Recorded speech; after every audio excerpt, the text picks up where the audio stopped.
Mbak DP, ini ceritanya bagaimana? Kenapa ini sapinya kok bisa diangkut seperti itu? Justru bukan diangkut untuk dikasih korek, saya taruh di penjagal supaya, karena apa, kan beliau kan ngomongin masalah duit. Saya bilang ya udah Pak, tenang aja, nanti dipotongkan aja. Ada berapa orang di sini, mau 1000 kayak 2000 kita kasih, sampai kita ngomong kayak begitu. Saya utarakan itu ke ART saya, tolong sampaikan itu. Dan saya lagi syuting, jadi bukan dititip sehari 2 hari, dititip cuma beberapa jam, Mas. Ungkap alasan Ketua RT tolak sapi kurbannya, Dewi Persik, enggak punya hati. Pedangdut Dewi Persik menceritakan duduk perkara konfliknya dengan Ketua RT di lingkungan tempat tinggalnya. Diketahui konflik tersebut dipicu sapi kurban Dewi Persik ditolak oleh Ketua RT yang diketahui bernama Malkan. Padahal, menurut Dewi, sapi tersebut akan disembelih dan dagingnya dibagikan ke warga setempat dalam rangka perayaan Idul Adha 2023. Jadi memang awalnya saya menitipkan sapi di masjid. Kenapa saya titipkan? Karena saat itu saya sedang kerja, kata Dewi Persik usai jalani mediasi dengan Ketua RT 06 bernama Malkan, di kawasan Cilandak, Jakarta Selatan,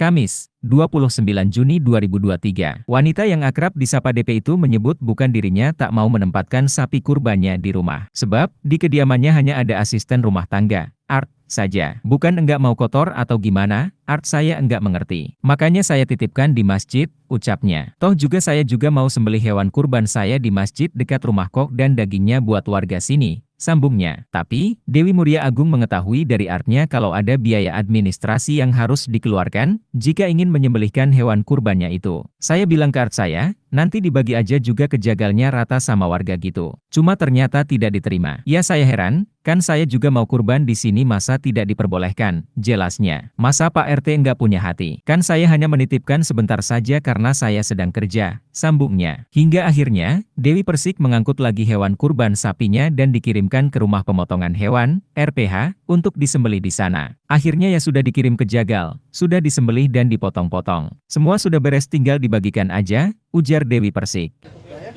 Apa yang mau disampaikan?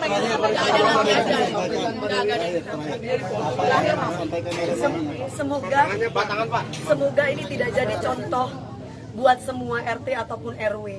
Seandainya ada sesuatu yang tidak berkenan dengan hati, nggak harus dengan emosi. Langsung tanyakan langsung ke warganya. Seperti saya, kan ini berkaitan dengan saya. Nggak usah nyampaikan ke bos kamu, apalah, nggak usah seperti itu. Langsung tanyakan aja langsung sama saya. Mbak DP, ini ceritanya bagaimana? Kenapa ini sapinya kok bisa diangkut seperti itu? Justru bukan diangkut untuk dikasih korek, saya taruh di penjagal supaya, karena apa, kan beliau kan ngomongin masalah duit. Saya bilang ya udah Pak, tenang aja, nanti dipotongkan aja. Ada berapa orang di sini, mau 1000 kayak 2000 kita kasih, sampai kita ngomong kayak begitu. Saya utarakan itu ke ART saya, tolong sampaikan itu. Dan saya lagi syuting, jadi bukan dititip sehari 2 hari, dititip cuma beberapa jam, Mas. Karena di rumah nggak ada orang, cuman ART aja. Bukan nggak mau kotor rumah saya. Satu, saya tidak mau alamat saya tahu. Seandainya pun memang tahu, kebetulan di rumah saya itu cuma tinggal ART yang nggak ngerti. Perempuan semua gini, sapi mau diapain gitu loh. Akhirnya saya udah minta tolong sama Pak Ustadz aja, karena memang kita biasanya minta tolong sama Pak Ustadz gitu loh ceritanya. Gini, tadi aja Pak Ustadznya sama Pak RT-nya agak crash. Kenapa? Kalau saya lihat di situ, si Pak RT-nya bilang saya cuma dapat sembako cuma sekali. Gitu. Bukan dari saya, dari Pak RT-nya. Saya dapat sembako cuma sekali, tuh Pak Ustadznya bilang iya. Nah jadi ceritanya saya minta tolong kepada Pak Ustadz. Kenapa sekali? Jadi pertama saya pernah pindah di sini saya langsung katanya kalau ada mengirimkan sembako ataupun daging itu harus berhubungan dengan Pak Ustadz atau Pak RT. Jadi tidak boleh asal main kegiatan sendiri di sini. Makanya saya langsung menghubungi Pak RT. Lah setelah menghubungi Pak RT, banyak keluhan dari warga ke saya bahwa Bu, saya itu dekat sama ibu loh, masa saya tuh nggak dapat sembakonya. Oh, malah RT lain dapat. Itu yang disampaikan. Satu, kedua, akhirnya saya punya inisiatif sendiri. Pak RT, Pak Ustadz, kan saya sering pengajian. Gimana kalau misalkan saya mau datang sendiri aja door to door. Dan tahun kedua saya lakukan itu door to door dengan Pak Ustadz juga. Dengan Pak Ustadz bilang, Mbak DP saya listkan ya untuk diberi kupon.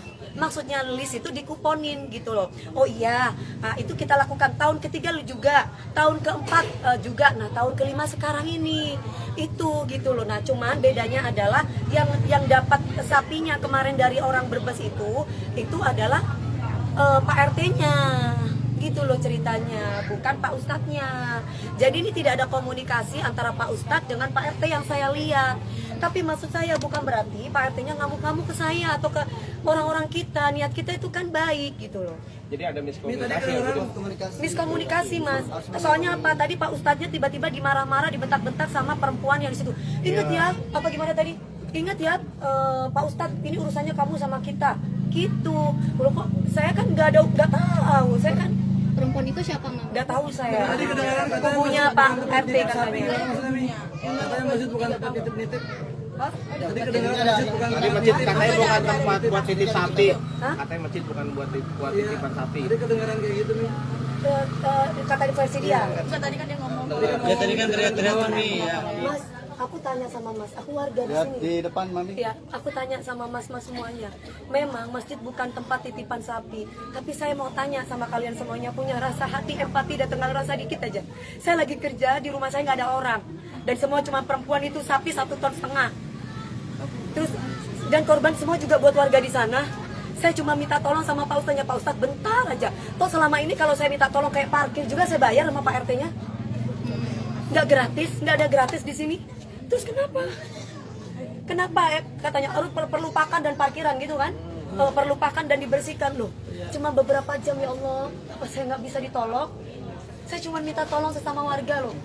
Nggak bisa saya ditolong. Toh saya ngasih duit juga.